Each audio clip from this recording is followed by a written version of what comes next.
Hey guys, Happy New Year. Welcome to 2020. 2019 was such an interesting year. Well, I was at my closing, I just finished up, and I was just thinking, man, it was such an interesting year. There were so many great and positive things that happened. So I was thinking, why don't I make a top 20 2019 video? So let's just jump into it. Best towns. So for this category, it's not necessarily the best towns for you or for someone. It's completely subjective, but for me, showing homes in these towns was such a pleasure. I really love them a lot for multiple reasons, but first on my list is Pitman, New Jersey. I just love their little main street that they have, the breweries, the pizza shops. It's just such a beautiful town. I really love it a lot. Very quiet, very affordable, which I like as well. But yeah, Pitman, New Jersey is my number one pick. And for two, I have to say Cherry Hill, New Jersey. There's just so much to do. Yes, there's a lot of congestion with the roads and stuff, but there's just so much to do, so many places to eat. Public transportation is really great. You have a train, an Amtrak train that takes you into Atlantic City. You can jump on a Paco, which is close to all the other really nice towns like Haddonfield and Westmont, Collingswood, all close to Cherry Hill. You're close to Merchantville as well, Cherry Hill Mall. There's just so much. And also for a town that has one of the best schools in South Jersey, it's actually pretty affordable as well. Like you can really get a nice house under $300,000 in this neighborhood. I really love it. So yeah, those are my two best towns of 2019. Next up is best restaurants. I'm a huge foodie. It's on my business card. I really love Harvest in Morristown, New Jersey. I know it's like not like a local restaurant or something like that, but it is just really good. I love that they get all their supplies from local farms nearby. They even use local beer and wine, and the food is just amazing. Definitely have to stop in Harvest in Morristown, New Jersey.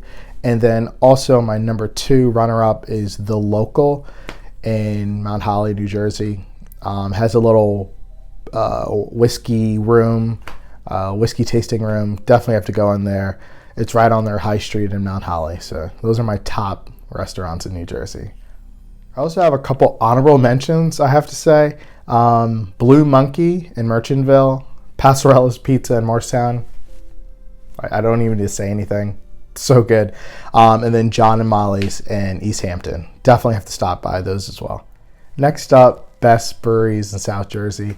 So Third State Brewery is a really great place. I went to a festival in Columbus, New Jersey, where they were doing tastings out there. Very good beer. Great atmosphere. It's a little small, but it's a great atmosphere. Great employees. Definitely have to check that out. And then next runner-up, I have to say Double Nickel. Their beers are they're just really good. I really like, especially for New Jersey, really great beers. The location is huge. They have great outside space, heating, those little heating lamps. Those are really cool there as well. They also do, you could do events for birthdays, whatever. They have a couple of event rooms, massive location, cornhole. Definitely have to stop by there. And then a couple honorable mentions is Devil's Creek in Collingswood and Spellbound Brewery in Mount Holly. And then this category, best and up and coming, again, very subjective, something that I think is, towns that I think is going to be up and coming. Mount Holly, New Jersey. They just redid their Main Street area on High Street. They have new developments happening in the gardens. I really think that's a town you really have to keep an eye on. And then also Oakland, New Jersey. I think, again, their Main Street's a little smaller compared to like Collingswood or Haddonfield or something. But that is another town that I think is really nice. That's getting a little more of a name recognition like Collingswood and Haddonfield and Cherry Hill and things like that. And then other towns that I think are runner-up. I wouldn't necessarily say it's going to be great anytime soon, but I definitely would say keep an eye on it. Is Camden, New Jersey. A lot of redevelopment going on, not just at the waterfront, because a lot of people say, oh, it's just the waterfront that they're focusing on. That is not true anymore. They're doing a lot down there. Definitely keep an eye on Camden, New Jersey. Yeah, so those are my best up and coming towns in South Jersey. Hey guys, so for best trends of 2019, gray floors, gray walls, gray kitchens, gray bathrooms, gray everything. That was 2019. I don't know if it's going to go over into 2020. I'm seeing a lot more white kitchens. A lot of people are adding dark hues, accent walls, wallpaper, adding a bit more color, a little pop, like you see like a bright fire engine red here and there, which I definitely like better than just gray everything. You can't beat gray walls. They're very nice, especially like a lighter gray. I know it's very popular now to do darker hues, makes rooms cozy, but again, I don't think that's gonna go over into 2020. I'm seeing a lot of wallpaper. Not a huge fan of wallpaper myself, but a lot of people are wrapping rooms in all wallpaper now, not just accent walls. Good for you. But yeah, those are the top trends of 2019. And for 2019, there's a couple things that are sad to see go. Don Pablo's in Mount Laurel, New Jersey. It really sucks. I really loved going there, especially for my birthday. Love Mexican restaurants. We don't have enough of them. I think we really need more.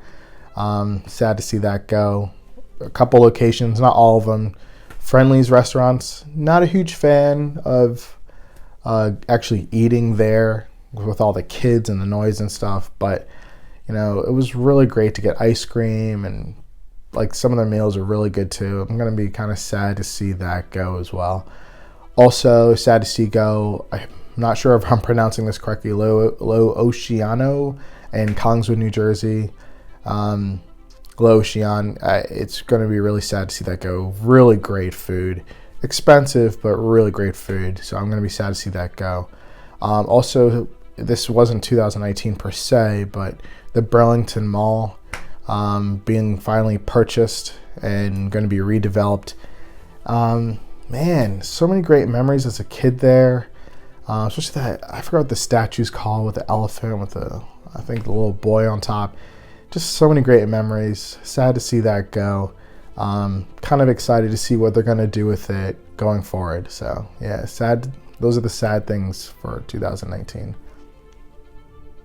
Okay, these are some things I would like to see in 2020 in some of the towns in South Jersey. More low-income housing. I'm really loving all the redevelopment going on all over South Jersey. I think it's really great, but there's just not enough low-income housing. We need more of that.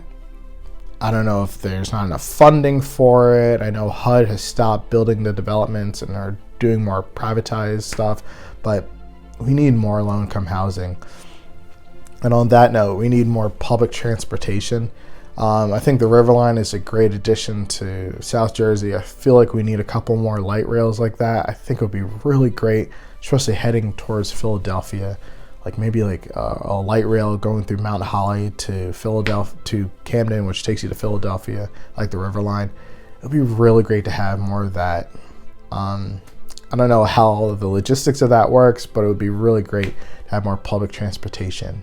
Another thing, better public schools. I feel like the amount of taxes people pay in South Jersey, and if you go to a school that's like a 1 out of 10, that just seems strange to me. I feel like schools need to be a little bit better. Again, I don't know the logistics of that, but definitely better schools. Definitely make my job a lot easier. But it would actually be great just for people, period, to pay all those taxes and they get nothing for it. Another thing is there's a lot of areas that are affordable already. I feel like they just need a facelift. You know, instead of knocking these buildings down and rebuilding $1 million or sometimes $1 billion after all the people get their hands in it, you know, just do facelifts on affordable properties that are here already. I think would be really great. There's a lot of local programs, grants. You could put it onto the people, have them apply for it, delegate some of that. But definitely do some facelifts around certain neighborhoods that are already affordable already. I think it would be really great.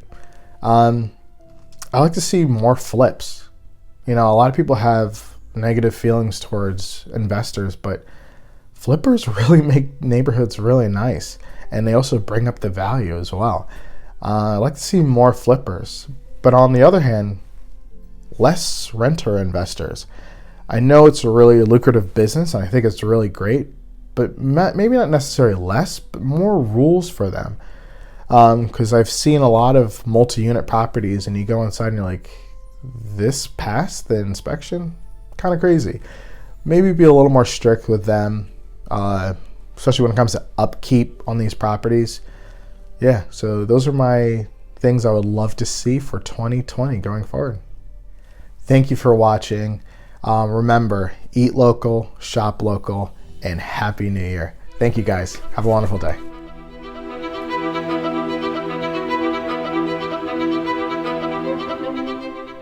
Hey guys, Happy New Year 2022. Oh man, 2022. I just wanted to sit down, just talk about the top things. I just shake the camera.